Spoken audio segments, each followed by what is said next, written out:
Deep Threat Sports Network fans, welcome back for another episode of Crease to Crease. This is one of my favorite shows we do. This is so much fun, and we got a full panel again for you this week. Hopefully, Ron doesn't have tornado sirens like last week. I mean, that got extremely dicey and interesting. And credit to him for continuing the grind and not getting up out of his chair and just telling his wife, "Hey, settle down. I'm in the middle of a show. Once this show's over, then we'll seek shelter." Hey, good to see your house is still standing. Welcome back, Yeah. Marty. Life's been busy for you, man. Glad to have you again. Josh, hey, man, you're on the grind too. You got to go to work tonight still. I love this. You're fully invested. I'm here for that. But hey, once again, that's Josh, Ron, Marty, and we are back. Right now in this season, we got guys making some milestone pushes. You got teams heating up, staying hot, teams getting cold, teams not really living up to expectations yet. You know, we got players going out with injuries. It's been a spectacular season so far. We're still seeing incredibly high scores, unless your name's Connor Hellebuck and you are a stone wall. But real quick, I'm going to kick it over to Josh. He's going to go ahead and do his injury segment and lead us off right here, Josh.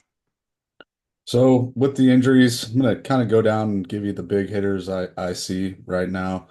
We got Austin Matthews out with an upper body injury. Supposed to come back tomorrow, possibly. This could turn into one of those day-to-day things. Not really too sure what's going on with that. Piccaretti's out with a lower body, kind of hurting the Leafs right now. If these guys are gone for a week or so, the Leafs have struggled here and there. So seeing both these guys out right now really isn't a good look. Also, Vegas has Mark Stone out. This could turn into a season-long lower body day-to-day thing. We've seen him do it in the past where, he gets hurt early on in the season and he just kind of has to carry that injury all season long.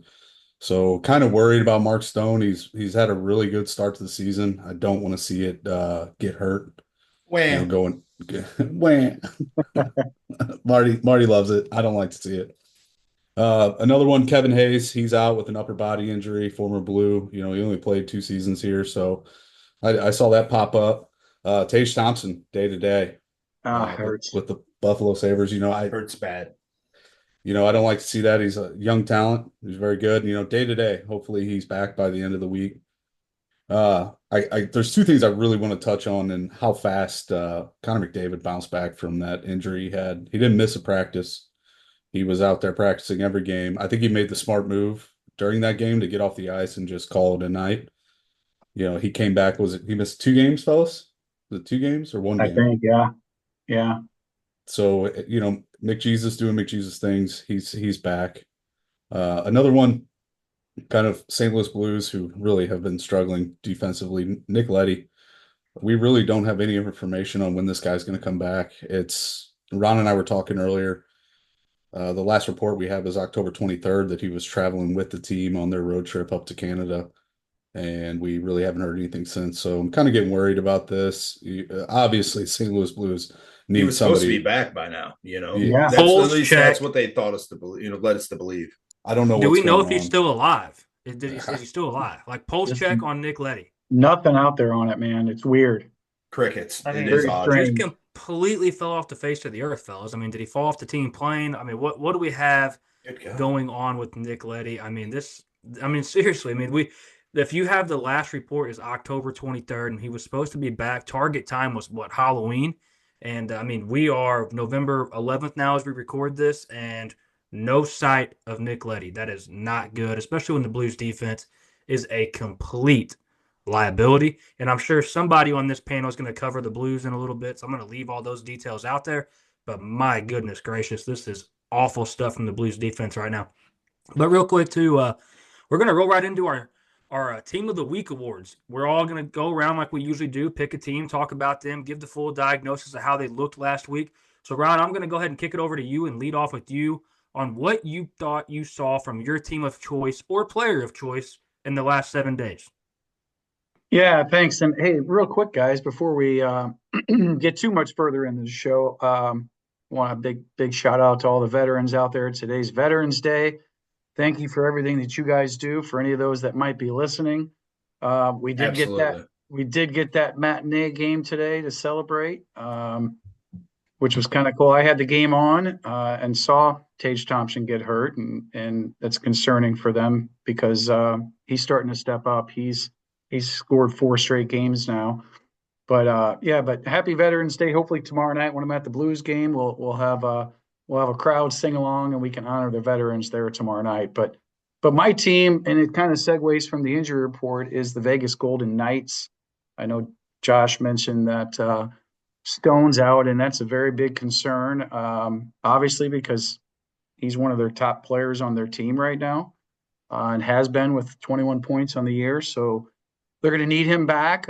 They do have some depth, so it's not a huge concern, but he's one of the top three scorers on that team right now. But Vegas this past week went 6-2-2 in their last 10 games. They're 9-3-2 on the season, primarily driven by their power play. They're third in the league, guys, with a 32.4% power play. And they are the only undefeated team at home this year at 8-0, which I thought was kind of surprising. So if you ever have a chance to go to Vegas, my neighbor went, put it on your bucket list. It's on mine. It's a fantastic place to watch a game and a tough place for opposing teams to come into. What's interesting is their power play is ranked 22nd at 76% PK, and that's not a good number. And I'm just trying to figure out how in the world are they a top 6 team in the league with a 9-3-2 record when their power play is just atrocious. And another note, there are two goalies. We talked about their tandem guys in the past a couple different times. Samsonov's got an injury. He's day-to-day. Doesn't look like it's serious, but he's clipping a 2.95 GAA, and Aiden Hill is at a 3.13 GAA on the year. So I think they're just outscoring everybody, and predominantly on the power play, because their power play has just been so good with Eichel and Pietrangelo and Stone. Barbashev's had some time on there. A lot of guys in the plus category on the year. Their goal differential's pretty solid as well. So I'm just, you look at what they're doing and where they are in the rankings, and you look at that penalty kill, and now with Stone being out, you wonder what the upcoming week or so is going to look like. But they're still getting it done. I tell you what I love about that team, Ron, is the fact that we saw a guy like Barbashev, who we all loved here in St. Louis, go in there and just completely come into his own. He plays on a great line, has great guys around him. And like you talked about, we have hit on that tandem, that goalie tandem many a times. And I'll be honest, I think there is obviously room for improvement. I mean, it's still there, but I mean they're serviceable.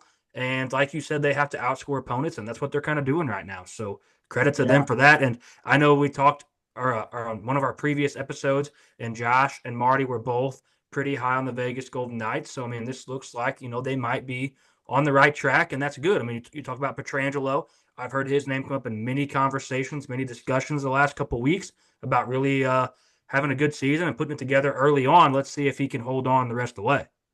Yeah, I think Aiden Hill is going to have a chance to step up as the number one goalie here. Obviously they've split time and they haven't been spectacular. They're both around 3 goals a game. They're averaging about that as a team as well, right? So, Aiden Hill is going to have an opportunity. I'm looking up his stats right now. I think he, in his last 5 games, he's picked up 4 wins and an overtime.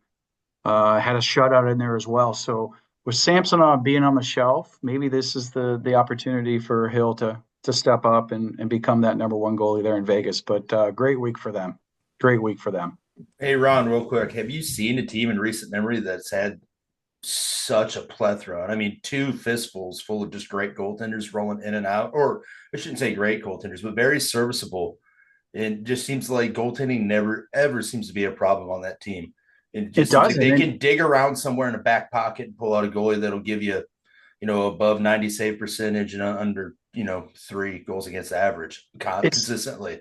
It's bizarre because, I mean, you had them picked to win the West this year, if I'm not mistaken, Marty. And you look at their record and you look at their GAA and you're like, how in the world are these guys 9-3-2 with the 3 goals average per game? It's goals against average. It's mind boggling. So we're going to see how Hill can do. And like I said, hopefully he's going to step up to that number one role and keep them rolling in the right direction. Yeah. Hey, man, look out for Vegas. They've proven to be dangerous year in and year out. They continue to do their thing, and a lot of these guys on this panel are supporters of them. And like you said, man, I love watching the Vegas Golden Knights intro to their games. It is exciting. We talked about that before. Absolutely would love to get out there to a game. That'd be exciting stuff. So, Marty, Since you haven't really had your time just yet, why don't you go ahead and give us your rundown of the team you chose this last week? I think you have the St. Louis Blues. We're going to try to cover them every episode. So why don't you go ahead and tell us what you saw from the Blues this week? I didn't see a whole lot that is good, buddy. All right. I'm going to be very honest with you. I haven't seen a whole lot that's good this season, really at all. So this past week they got beat 8-1, not once but twice. They have just been playing terrible. I mean, their record's okay for this early in the season. It's recoverable, but with this core, banged up and this core group of players that we have, I don't see a whole lot going in the right direction. So the record's currently 7-8. Their goals for are 38. Their goals against are 52. That's a -14 goal differential this early in the season. We all knew that our goaltenders were going to have to be perfect, and so far they haven't been. But this defensive core is just terrible.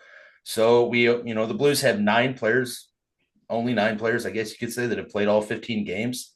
They have severe defense problems. And guess who's number 2 in scoring on the St. Louis Blues right now? Colton Parayko. That's a problem.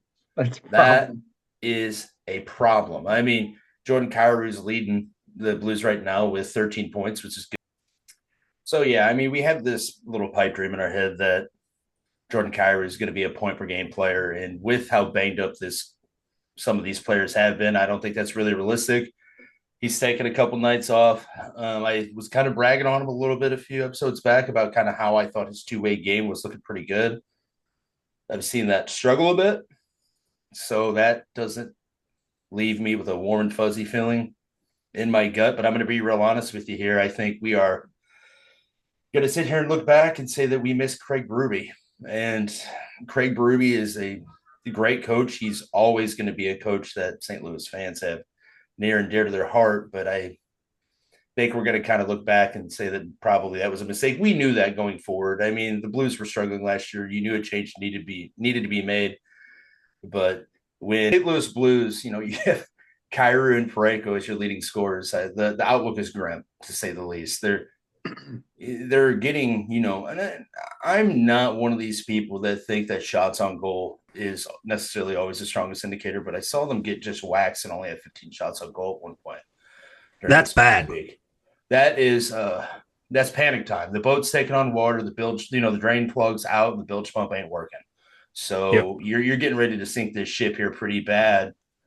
And really, I mean, you could sit here and blame the injuries. Of course you could. Anybody would. The injuries have been not great. But I don't know. This team, if this team stayed healthy, I expected them to battle for a playoff spot and be short. A little bit short. On the outside looking in, with them being injured, I'm kind of expecting this. But as a Blues fan, as a native, it sucks. So let me ask you 3 questions. Sure. A couple episodes ago, I made the comment about, if things don't look great and things don't start to improve, is it asinine to try to maximize your trade return for Jordan Binnington? And I think now, I feel like I look at this and I think it becomes more of a reality. Not that I want it to, but I think this becomes more of a reality. I mean, the guy has no help whatsoever. And I think you could go put him on a team that has everything but a goaltender and really see them take off. I mean, he has proven that when the moment is big, he's even bigger, and he needs to be in the right spot. And I don't think right now St. Louis is that spot. And I'm going to leave with one other thing real quick. This front office doesn't make many mistakes. I mean, this is one front office for the St. Louis Blues who is very respectable, does things the right way, maximizes trades. But yeah, I'm gonna wrap this back up to you, Marty. The Berube firing was a little premature, I thought, just because there wasn't enough around on that team to really blame it on him. Well, the thing that's funny about Craig Berube, the funny thing about the Craig Berube thing is we're in a retool phase, but we still want to make the playoffs. Yeah. So I just put your coach in an awful, awful position. And I remember watching a podcast, I think it might have been Spittin' Chicklets, I'm not sure, where Berube said, yeah, we're in a retool, but they came down and said, well, we still want to make the playoffs. So it put him in a horrible position. And Colin, but do you trade Bennington I mean, neither goaltender's playing spectacular right now, but neither goaltender has help. I just don't see the benefit of trading Jordan Binnington at the moment. But if the right thing comes up, I suppose. I mean, it just all depends, but I just don't see the benefit of it right now. Well, here's my take on it, guys. Obviously, Bennington's been the man in St. Louis ever since 19, but I don't think he has a whole lot of trade value, number one, because he's posting a 3.28 GAA. He's 10-4. I'm sorry, he's 4-6 in the 10 games he started this year, 866 save percentage. I don't know that really has a whole lot of value. And then secondly, generally, Doug Armstrong's not a stupid guy. He's going to make a move knowing that he has a plan B in place. And let's be honest, Hofer's numbers, he's got a 3.33 GAA with a 90 save percentage. He's not exactly, to Marty's point, in a position to step in as the number one guy. So it's a really tough position for them to be in. I think, Colin, maybe down the line, if they're still struggling, they look at moving him. But right now, I don't think that's going to solve anything. But don't you think other teams probably take a look at that and realize, okay, both goaltenders are struggling? Don't you think other teams are smart enough to take a look at that and be like, okay, it's probably not Bennington and Hofer's fault? I mean, the puck stays on that side of the ice. The defense is horrible. They get lit up every game. 100%. I think there's plenty of teams out there that would be interested in him, but I think Doug Armstrong looks at this and says, I can't do this right now because Hofer's not really playing well. He does have a shutout on the season, but he got smoked the other night. He didn't even look like he knew what he was doing. So I think it could happen. I don't think it's going to happen this early in the season. That's my hot take. I think you can't really ask Bennington or Hofer to stand on their head 4 nights a week. It's just impossible. I'm going to kind of play devil's advocate with the front office comment there. This is also the front office that dissolved the Stanley Cup championship team the year after. So, I mean, they had to. They're in cap trouble big time. I get that. They could have made some different moves, I think, but I just really don't know what the route is out of this. You know, Robert Thomas, to me, being out injured, Nick Leddy being out injured. Yes, are those two very good players on our team? Yes. But we also see these other teams, they have top players go out and they still continue with stride. And this team just lacks everything all around the ice right now. And I don't think it's in the goaltending part. You know, when these guys are facing 30 plus shots a night and there's nobody defending, these guys are skating right through the defense. And, you know, these forwards are putting moves on them. You can't ask these guys to stop every single one. And I'm with you, Josh. I watched Hofer get hung out to dry twice. You know, 4 goals in the first period, you know, a week ago. It's hard Josh, to put guys, Hellebuck gives up 3 goals a game on this team right now. I would argue you put any goalie in that crease right now with this defense, and they're putting up the same numbers. Well, here's what's interesting, guys. In 10 games that Binnington has started, he's given up. He's made 298 saves, so that's 30 shots a game. And Hofer's played in 5 games, and he's given up 154, and he's made 154 saves, or shots against. So they're both at 30 shots a game. You're not going to win if your goalies are getting peppered and your defense can't lock somebody down. That's every single time they step on the ice. And these aren't shots from the blue line either. Exactly. That's what I was going to add. I mean, these are first, second, third chances. These are, slot chances. These are backdoor chances. These are high scoring opportunities that these goaltenders are going up against. So, 30 shots a game when you're keeping your opponent out to the perimeter and, they're just crashing the net looking for rebounds is very doable. And another thing that happens to these goaltenders, when they start getting beat up like that, you start, and I don't care who you are, and maybe the professionals are better at this than I was, but you start wondering, you let up an early goal, whether it be a good goal or a softie, and you're like, good Lord, here we go again. And then you're in your own head. So now you are going to give up that little softy shorthanded goal. I'm glad you said that, Marty, because I was about to ask you, as a college goaltender, if you were facing – and you came out every night you touched the ice, we're strapping up your skates, you knew you were going to face 30 shots a goal. How taxing is that? Well, I mean, you know that at least it's kind of weird. When you're in those positions, at least you don't have to be a reason why the team doesn't lose. You have to be a reason why they win. Mentally, that's pretty easy to get prepared for. I just have to go out there and go on autopilot, put on a clinic. And if it doesn't happen, well, you weren't supposed to win anyways. So those are kind of easy to get mentally prepared for. But when you go out there and you're getting these high of scoring chances early, and if you get scored on early, you're just like, when do we stop the bleeding here? Because this sucks, and the game isn't very fun right now. So I do think that does lead goaltenders to start to do what they start saying goaltenders cheat a little bit. When you get these stretch passes, these backdoor plays, all these high scoring opportunities, as a goaltender, you're going to start cheating because you have to. And then that's when you're susceptible to the short side goals, which what do they used to call the short side goals? The an AHL goal, because you start giving up short side goals. You're in the NHL, that's a big no. You're going to get sent down at some point. Is what they used to say. They used to call it the AHL side. So it's not fun. It's not good. The goaltending hasn't been great. I don't throw it on them. And I know Josh said that the management blew up the Stanley Cup winning team the year after. I think it was actually 2 years after, but still, they were in cap hell. I don't really throw the Pietrangelo thing completely on Doug. And because I don't think Pietrangelo necessarily thought he was only going to get $500,000 more a year to go to Vegas. In hindsight, I think Pietrangelo probably would have stayed. But you can armchair quarterback every move and every contract that you make as a player and for management. It was just it was a shitty situation. But it's just we got to get used to this as St. Louis fans. The Blues are going to suck for a while, and the Cardinals are going to really suck for a while. So buckle up, St. Louis fans. So I think my final diagnosis of the St. Louis Blues right now, because we kind of need to move on and kick it over to Josh for his team and then get to mine, but I think they definitely lack leadership. I think coaching is quite a bit of an issue right now, and I just don't know if they know which direction to look, and they are kind of up shit's creek without a paddle. They're kind of in no man's land and don't really know which direction to go. Yeah, and the Braden Shin contract's looking really bad right now. Like we kind of knew it would. We knew that Braden Shin's contract was not going to age well. At least I felt like most people. Just so much falls on him, though. Much falls on him, and he was never going to be a coast-to-coast Connor McDavid, Alexander Ovechkin type player. He's lost a step or two here. The last couple of seasons. Everybody's noticed it. I do think he has strong leadership qualities. I do think he goes out there and plays physical.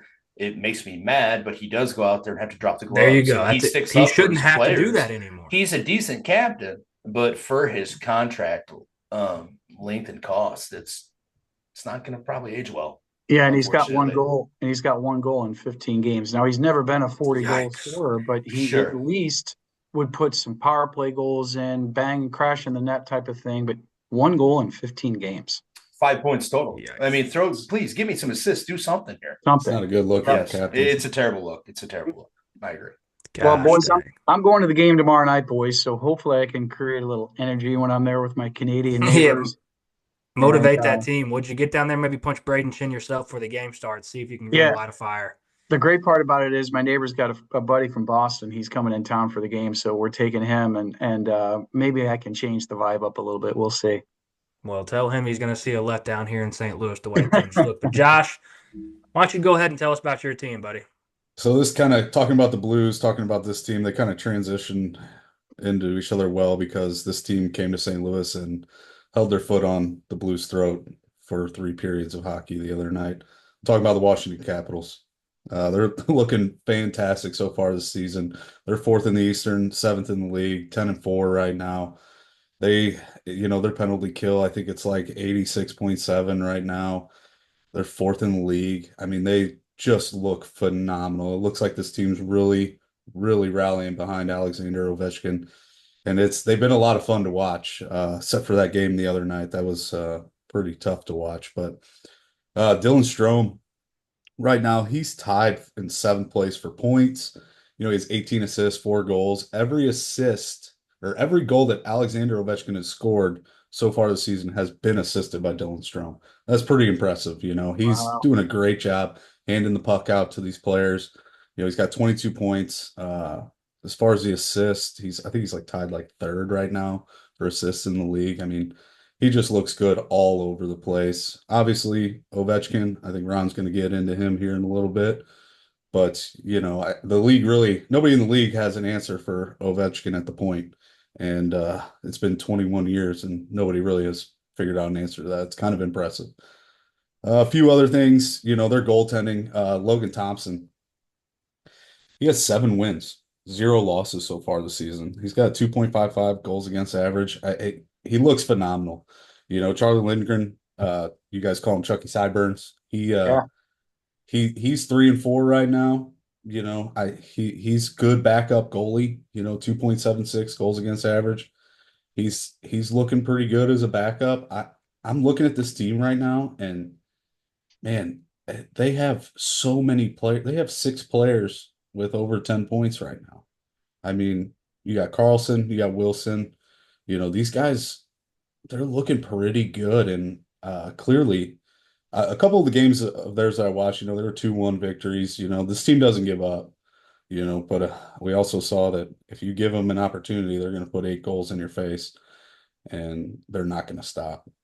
Kind of looking at this week, I think they kind of have a little bit of a tougher road ahead of them. Wednesday they're playing the Leafs, Friday they're playing the Avs, Sunday they're playing the Golden Knights. So they kind of have a rough week ahead of them. I've watched about 3 or 4 Caps games, and I enjoyed every single one so far this season. I was really impressed. They look phenomenal on the ice. So, good on the Caps. Hey, just real quick, Ovechkin's always been known for a power play a goal, right? I'm trying to find. I think he's probably top 3 all time in power play goals. Obviously, Gretzky's there. He's only I got can't find 2 this. so far this season. Yeah, and here's the thing: Washington's 30th in the league on the power play, 12.5% percentage. Like, if they And get power still play, having this success. Yes. what do you think is going to happen when they get their power play figured out? And again, I'll talk about that in the milestones. But great recap, Josh. I love what the Caps are doing right now as well. They're really rallying, like you said, Josh. They're rallying around the Ovi thing. They're just rallying, period, and that's fantastic, man. That's really, I really, really good stuff. I think having Logan Thomas between the pipes is Hey, he's stepped up, man. He's their guy right now, right? yeah, he's For got a sure. Hey, big fan of 9.1 him. or Oh, 0.91 Logan save Thompson did it percentage. in Vegas. He Yes, is he stepping did. up. He is stepping up to be the man over there in Washington, and they're going to ride him for a while, I think. I Yeah, think if and you I remember, feel like go ahead, Marty. Sorry. well, I just feel like that Washington's kind of been missing that next Braden Holtby. That next guy that they Yes. can have for year in, year out and really ride to some success here. And I think that if things continue to go well, they might have found that. I just wanted to tip our cap a little bit because we talked about this goalie tandem. We touched on goalie tandems quite a bit, and this is one of the teams that we mentioned have a couple of guys that if they can just play, at 80% to their capability, this team will have success, and they're doing it. So hats off to them. The team I'm going to talk about this week is yet again the Winnipeg Jets. I mean, I don't know how we go an episode without talking about them right now. Last week we joked about how we jinxed them and they got that first loss. Well, guess what? It didn't change a damn thing because they haven't lost since then. So this team is absolutely incredible. And Josh, you were talking about the Caps having, I think you said 6 players over 10 points. How about this for your ass? Winnipeg has 11 players with 10 points or better. Wow. 11. Impressive. Wow. Impressive. Mark Scheifele leading the team with 19. Kyle Connor right there at 19 as well. Ellers with 18. Josh Morrissey, the defenseman, with 16. Pionk, the defenseman, with 14. I mean, this is insane stuff this team's doing right now. And do I need to mention Connor Hellebuck? I mean, this guy is absolutely next level. They had 3 games this week, won all 3. They outscored opponents 8-1 this week. Back-to-back shutouts for Hellebuck. Shutout Utah. Shutout Colorado, who's a team that's going to have volume shots on goal, and they did. And he absolutely stoned them. Stoned them. And then gives up 1 goal against the Dallas Stars, who put up 33 shots on his ass. And he went 32 of 33 the next night. I mean, this is unbelievable stuff. He's locked in. 1.83 GAA, 0.935 save percentage, 11 wins, 3 shutouts. This is absolutely unbelievable stuff right now. They're on all cylinders. They're scoring goals. They're converting power plays. They're laying hits. They're playing the boards, blocking shots. They are league leading 31 goals against. And they're also league leading in 67 goals for. I mean, this is insane. I don't even know how else to explain. I mean, 114 assists. I don't even know what to say, fellas. I mean, they are atop the charts in all categories. This is unreal. The only thing that you could say that if you can show any signs of improvement, would maybe be the penalty kill, but I still think they're top half in the league in penalty kill. So off to the races, man. Absolutely off to the races. Yeah, Scott Arneal's doing a hell of a job with that team right now. First year coach too. So Isn't that crazy? it's I'm jealous, right? I wish we had some of that success here in St. Louis, right? 14-1. 14-1. Wow. I mean, I don't want to match up against them. Nope. And I'm going to touch on Winnipeg again later in this episode, probably at the very end, because there is a absolutely asinine, not really a stat, but there's an asinine betting line out there right now that we need to lay the pipe on because this is unreal. So Yep. if nobody has anything to add about Winnipeg, because I mean, I feel like I just went stat right there, but I mean, how do you not? Because they're doing it all. So this coming week, we do have some interesting matchups, and I guess while I'm already hot here on the mic, I'm going to go ahead and take mine and get it out of the way because nobody really wants to talk about this team. But the team I'm talking about that we need to watch this week is the Colorado Avalanche. They're 7-8 coming into the week, and on the schedule this week they've got Nashville, LA, and Washington, all at home. So if you ask me about a team like Colorado, a team that's kind of struggling, and I know their goaltending has not been great. We have Georgiev as their main goaltender. He's posting over a 4.0 GAA and a .851 save percentage, so not good stuff at all. But it is a get-right week for the Colorado Avalanche and Georgiev. They really need – I'm going to say they need all three of these. I'm going to throw that out. I think they need all three. I know Josh has talked about how the Caps are playing pretty hot and they're kind of rallying. So that would probably be the toughest, especially on the third game of the week. You know, you're kind of fatiguing out towards the end. But, man, they really need to find it. Their goal differential is -7 right now. That's something that we did not expect to see from Colorado, even though we knew Georgiev wasn't going to be that good. But when you have great defensemen, I mean, you have the best in the league in Cale Makar, a -7 goal differential is pretty wild to me. They've allowed 39 goals this season. That's 30th in the league, and their penalty kills 29th in the league. And Nathan McKinnon and Cale Makar and Mikko Rantanen are doing their parts. We got 29 points from McKinnon, 24 points from Makar, and 20 points from Rantanen. I mean, their heavy hitters are doing their job. So I don't know what you boys see from Colorado right now, but this is a get-right week for them with 3 home games against 3 average opponents. Yeah, it's just not good enough. If I'm the Colorado Avalanche, it's gut check time because it's just not good enough for the amount of talent that they have on their team. That's just my quick little hot take on that. I agree with you. They need to get better in that department. And really, I mean, I always feel bad beating up on a goaltender. You're right. We didn't necessarily expect Georgiev to be reasons why they won night in and night out, but I didn't expect them to be necessarily reasons why they're losing or when they do lose, or not even that. Just didn't. I expected him to play better than what he's been playing this season. Well, he has to. He has to. No, you're right. Look at their bottom 6 forwards too. Like they have no depth. And Joe Sakic has got to get that figured out. The year they won the cup, they had 4 lines rolling. They don't have a whole lot of depth right now, right? So their top 3 are doing the job up front, and their top 3 defensemen are carrying them. But that's it. Yeah, and I agree with you. I mean, they to the point that they have no depth. I totally agree. I think, and somebody correct me if I'm wrong. Last I looked, I mean, Nishushkin's bound to be coming back and on the ice here soon, right? I mean, that's going to help. Yeah, within the week is what I read. Yep. I mean, and we've seen a guy like Devin Tays, who's a really good defenseman, not play up to his capability and his standard yet. But kind of talking about Georgia. Yeah, I'm glad you brought that up. I'm glad you brought that up because I'm a big fan of his. Absolutely. I'm not, he plays for the enemy, but I was a big fan of watching him play. He was a defenseman that I always kind of kept an eye on because I liked his game a lot, and he has not been playing very well. 100%. And I think, too, Marty, you kind of touched on it. We don't want to beat up on goaltenders, but I think we talked about it once again early in one of our shows that you just need Georgia to just be average. Just be an average goaltender. And we're not asking you to go out here and do Connor Hellebuck things. We're asking you to just be an average goalie. Hey, lower that to a 3.0 GAA, and your team probably has, I don't know, 3-4 more wins, and you're above 500, and you can hover there until your team gets fully healthy and run the stride down the season and make a playoff push.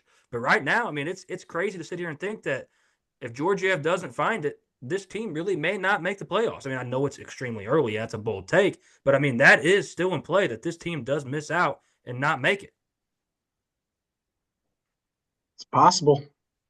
I mean, it really is, right? I mean, this is truly on the horizon. I mean, especially when you got a team like Winnipeg, who was supposed to be a borderline playoff type team, and they are off to the races. Minnesota looks to be extremely good. Dallas, I mean, I think Dallas at 8-5 is still underperforming, and I think there's room for improvement from that team. I mean, their top guys still aren't playing like top guys; they're just playing okay hockey right now, and they're still 8-5. So I mean, It would be a weird be postseason watching the Avs try and get in, not be in the playoffs or, trying to get in on the wild card. It'd be kind of a weird feeling. I mean, but seriously, I mean, what do they do? I mean, Justice and Noonan's not that great either. I mean, like they just don't have it. No.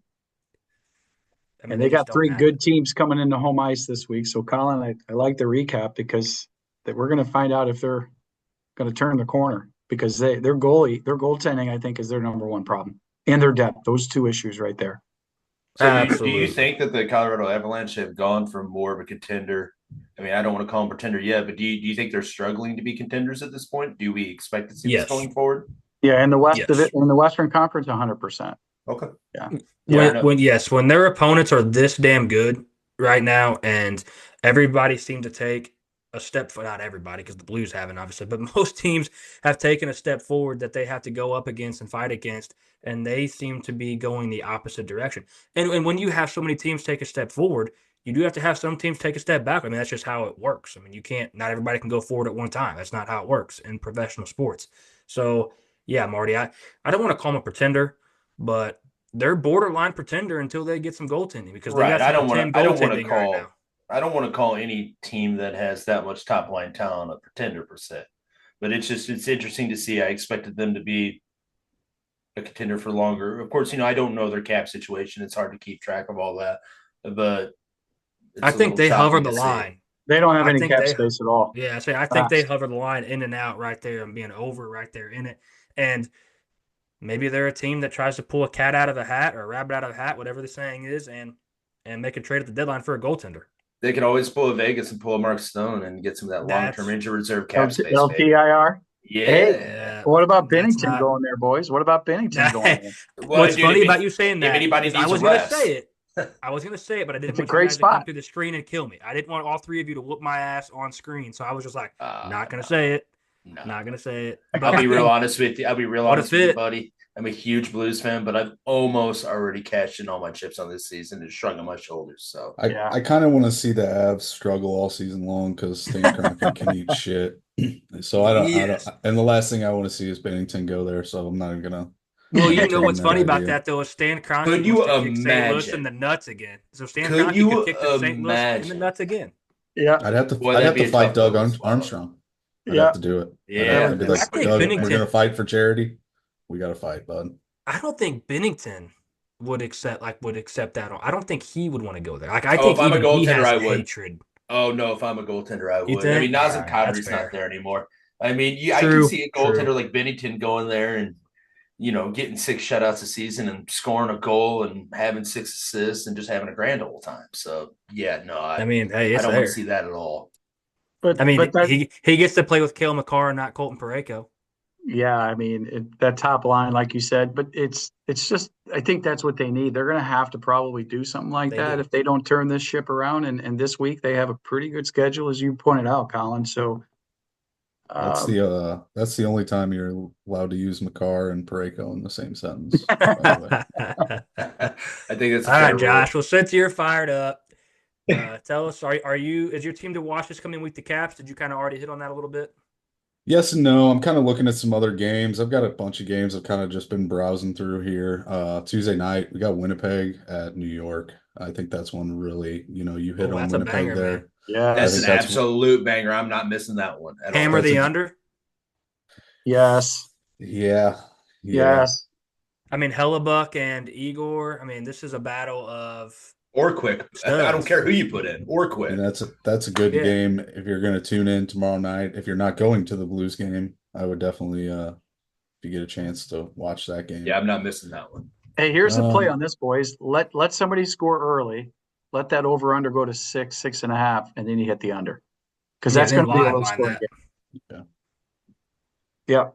There's we got a full roster this week. I'm really looking forward to that game on Tuesday. Also on Thursday, we have got the New Jersey Devils at Florida, and I'm kind of looking at Ooh, that as well. Oh, yeah. that's a heater. They also play on Tuesday, but I'm telling you to watch. They're in Florida for both games, but I'm telling you to watch that one Thursday. That's going to be a good game. I think that kind of sets a little precedent for what we're going to see later on in the season. New The Jersey Devils need one Devils. of them. Yeah, they need Yeah, they one. They do. need both of them. I'm kind of biting my tongue here with my prediction. This is probably 2 years in a row I've been on the New Jersey hype train, and boy, did that train get derailed. There's a But lot to be excited there, to be fair, Josh. I mean, that's an exciting team with a bright future. We're just kind of waiting on them to take that next step. Absolutely. Absolutely. So, Ron, your team to watch this week, or what do you have on your docket for this coming week? What are you excited about? Well, obviously, I'm excited about the Blues. I don't want to go too much into this because we've already discussed That's them quite a that's bit. probably the wrong word. Yeah, I picked them because I'm there, and I'm just hoping that they can get this ship righted. But they've got a lot of challenges on their plate. They play Boston tomorrow, as I mentioned. They go to Buffalo. Unfortunately, it doesn't sound like Tage Thompson's going to be in that game. It'd be nice to see him again. But then they end the week Saturday, Sunday with a back-to-back in Boston and Carolina.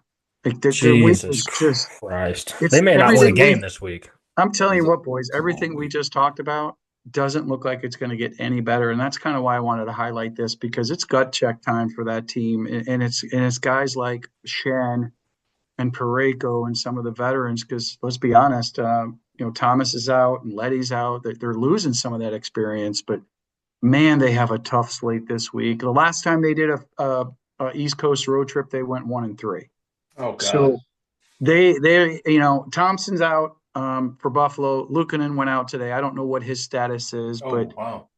that could help them maybe get that game in Buffalo. But everything looks like they're going to go 1-3 again this week, which is not good. So I'm not going to beat that up anymore. That was just my quick update on who I thought was exciting. One other thing, the Jets also play the Panthers on Saturday, Yep. so Yep. that's going to be another hell of a game That's this week. another banger. But real Yeah, quick before we move on to Marty's, what he's got on the docket for this coming week, Ron, I think if the Blues get out of this 1-3, I mean, I think we might maybe yeah. be excited about that. I mean, I And don't. just so you know, that Boston game on Saturday is a noon start Central Time, and it's national coverage on NHL Network.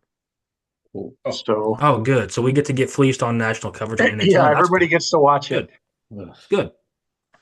Well, at this point, like I've said many a times, I think the Blues should think about maximizing trade efficiency, and maybe Bennington can put on a clinic, and we can get some more from him on that. But enough of the Blues. I mean, you're right. We have dwelled on them quite a bit. So, Marty, what you got on the docket here, Chief? you guys took two of my big ones, my two goaltending matchups, which is Winnipeg and New York tomorrow, and then you have, as they said, Winnipeg facing the Panthers. I think that was Saturday. So Saturday. So anytime I'm looking for games of the week, I'm looking for goaltending matchups because I'm a weirdo like that. I'm the weird goalie that got hit in the head with pucks too many times. So yeah, that's really the two that I really, really have my own. There's a couple other games. Let's see, I can't Hey, remember hey, hey, where. Marty, what about the Yeah, Stars at the Stars at the Wild on Saturday night? That's a pretty good little goalie matchup. that is a good goalie matchup, and I've always been a Devils fan, so I'll go. I'm going to throw a weird one at you here. I'm going to go Devils Lightning is one that I'm going to keep an eye on because I've always been a Vasilevsky fan because I still stand by. There's two goaltenders that I kind of stand by, and that's been Bishop and Vasilevsky. Vasilevsky, they both played in Tampa. Goaltenders that big should not be able to be that athletic and move like that. It should, as a small goaltender like myself, I had to be a good, agile, quick goaltender like that. But those bigger goaltenders, when you see them be that athletic and you see how powerful they are, in not only just with their pushes, but with their flexibility, it used to be you would see bigger goaltenders like that get hurt constantly. Now they've seemed to kind of crack the code a little bit here and have some longevity. So I'm going to watch the Devils and Lightning for sure.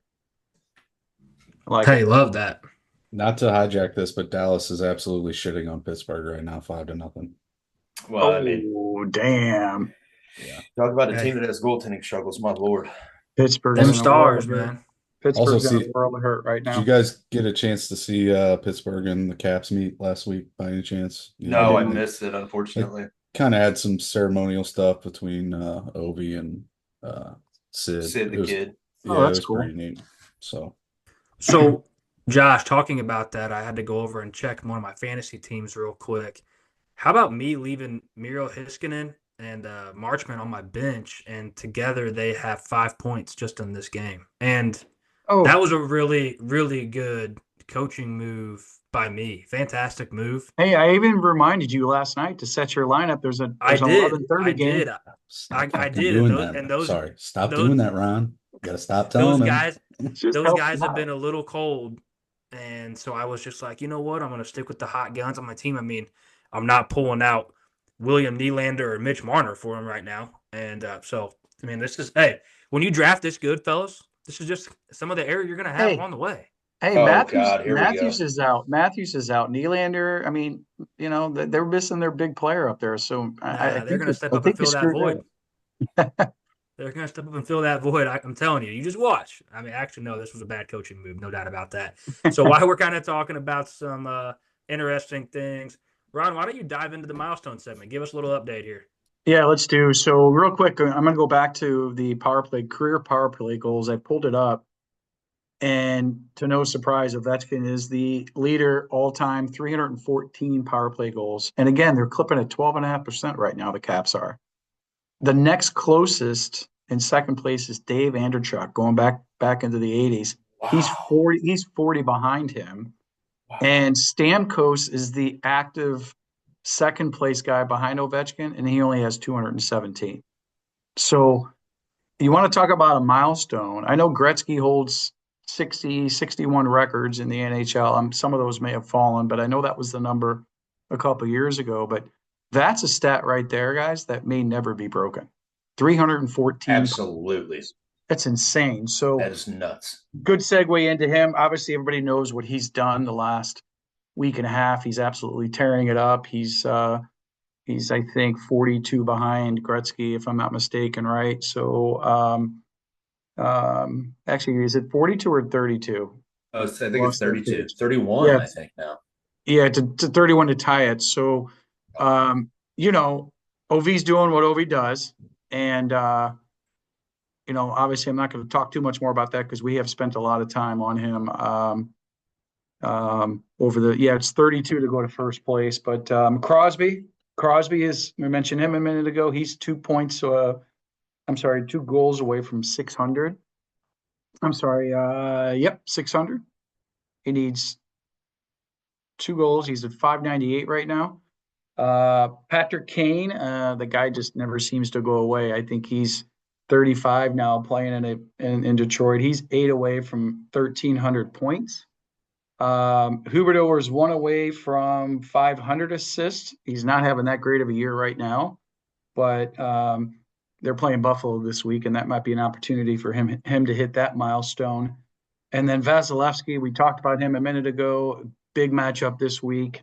He's 1 away from 300 wins, which is incredible. That guy,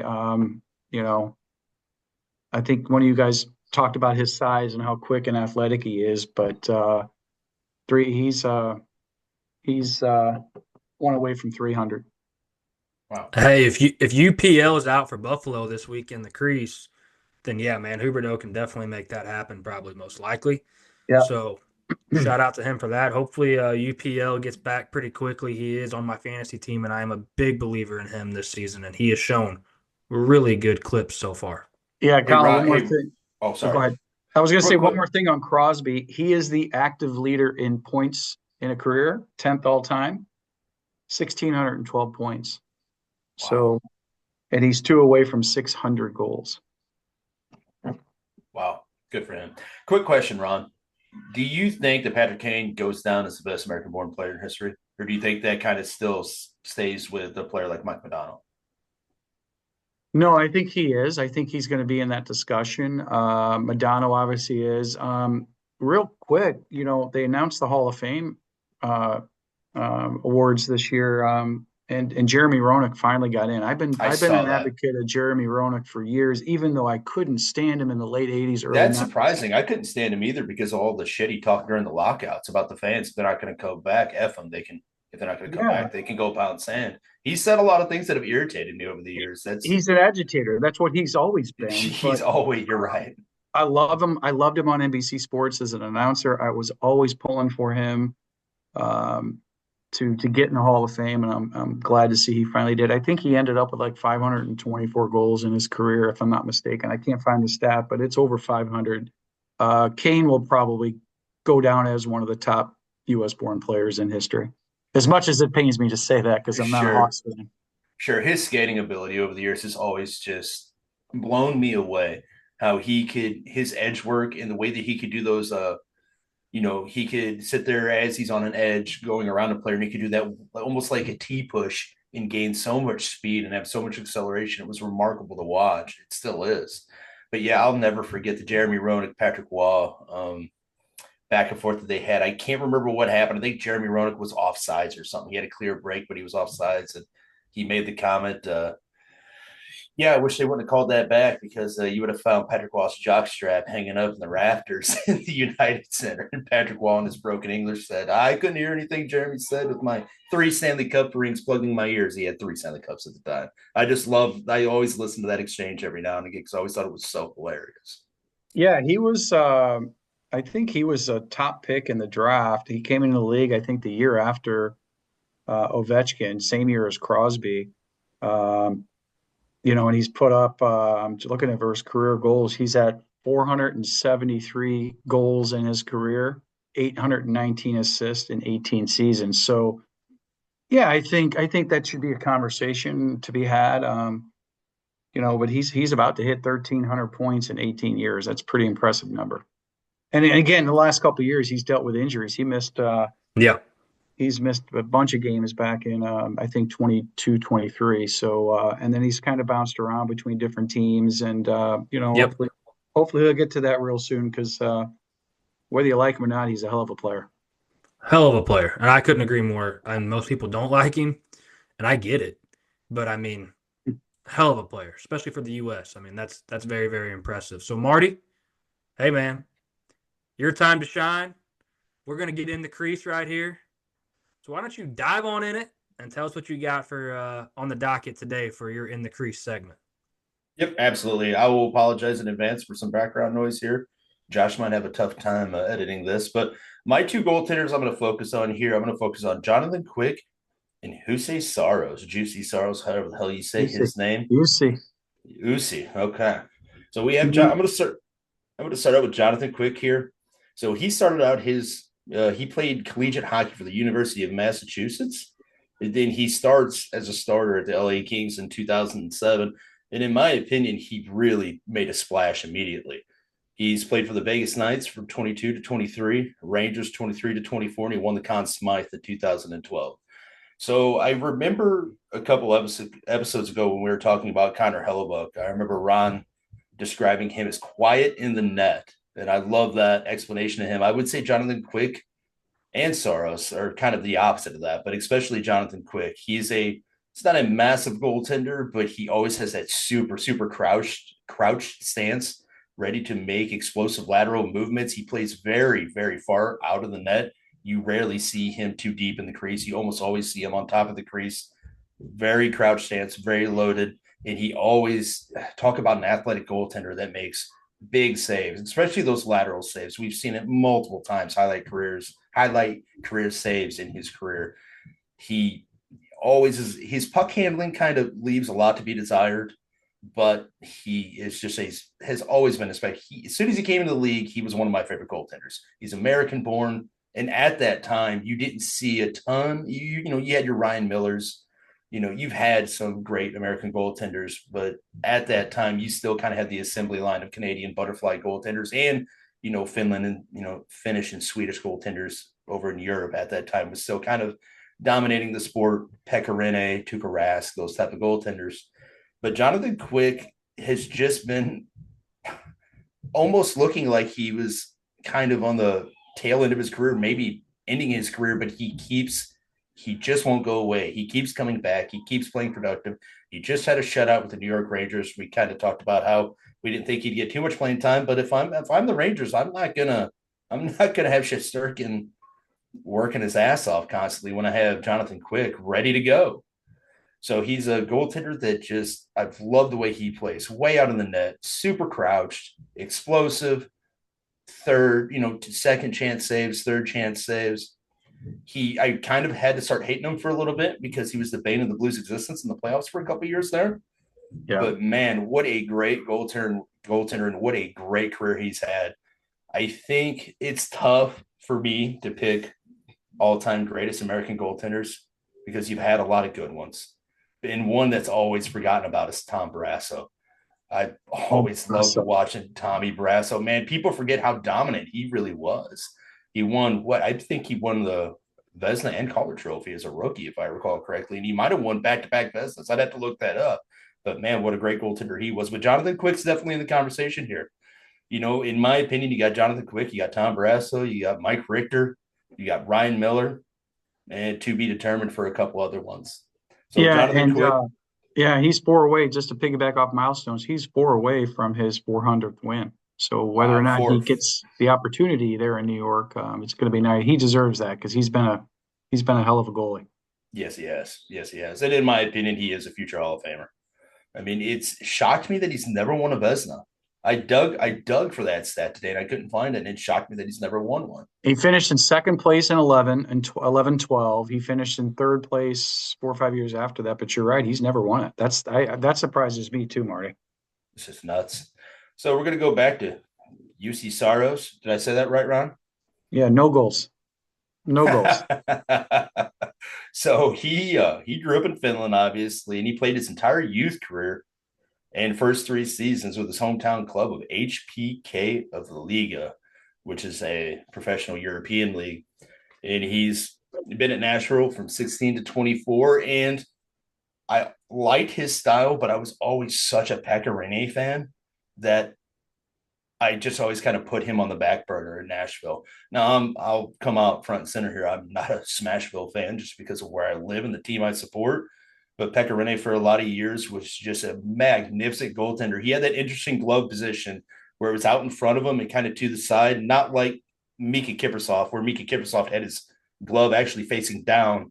But it's you see a lot of these European goaltenders, how they load their glove hand in an interesting position, and he always had that great glove hand. But UC Saros was the goaltender of the future, and he is really, really played spectacular, in my opinion, for Nashville. He's a goaltender that seems like he feeds off a lot of shots. So if he gets a lot of shots and he gets warm, he's another goaltender he plays deeper in his net, in my opinion, than Jonathan Quick, but he's not I don't think he has the size to play Henrik Lundqvist deep in his net. So he typically is on top of his crease, maybe not quite out as far as Jonathan Quick, but he's got a little bit deeper crouch, great lateral movement, great on his edges. Jonathan Quick is a good reverse VH goaltender, but nothing quite like UC Saros. UC Saros has just been a spectacular goaltender, and we'll see kind of what his future holds for him. It'll be interesting to see kind of where he ends up. I don't know if he'll be a Nashville forever goaltender, but he is an X factor in net, in my opinion, and he's definitely a goaltender to keep an eye on going forward. His puck playing could use a little bit of help, but there's a lot of goaltenders their puck playing could use quite a bit of help. But not a big goaltender. Not a big goaltender. Small goalie, but spectacular results. And he's at times very hard to beat over his shoulders, which is the area by your ears as a small goaltender is tough. That right above your shoulder, right next to your ear for a smaller goaltender is a tough save, especially if you're deep in your net. If you can't get the shoulder shrug on, it's tough to get your hands up there, but UC Saros does a very good job. Oh, I think he's better than his 4-7-1 record. And we talked about Nashville a couple times, so they got to get stuff figured out down there because he is better than a 4-7-1 record right now. Hey, I'm a big Husey fan. Big Husey fan here. We've talked about it many a times. I mean, absolutely. He's a stud. So if we don't have anything else to add, fellas, I'm going to go ahead and dive kind of in here to my buy sell fantasy player and kick us on our way into the next week of the NHL season. So the team that I'm going to go ahead and sell, and there's kind of some reasons for this, and I have them going deep in the playoffs. So I mean, this is hard for me at this point to kind of accept it, but I'm going to sell the Edmonton Oilers at plus 800 to win the Stanley Cup. I don't really like that. That's the way they sit in the current odds. They're a top four team in the odds as it sits, and I'm not a fan of that right now for them. And I think part of that is due to goaltending. They got a 3.25 GAA, a .883 save percentage. They're 2-5-1 at home, and that is not a recipe for long-term success, especially to win the Stanley Cup. That is not what you want at all. So the team that I'm going to buy right now is the Winnipeg Jets. We talked about them earlier. They're 14-1, and Winnipeg is 1,800 to win the Stanley Cup. I will take that 100 times over right now. 100 times over.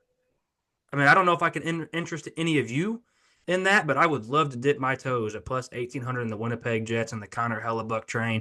Absolutely filthy for them. I cannot believe the odds are this juicy. I can't either. That's very shocking Crazy. to me at this point, because I think Ron had mentioned either before we started or during this podcast that normally they're on top of that. They must see something we don't see. Hey, they know something that we don't. You're exactly right. But go ahead, Ron. Sorry. I think you talked about Hellebuck too. What are his odds to win the Vezina right now? That'd I be a think nice. he was second. He was second behind Shesterkin. I mean, Shesterkin's still the front runner at like plus 250, and Hellebuck's at plus 260. So they must truly see something that we don't. Sign me up for both of those bets, Colin. I love them.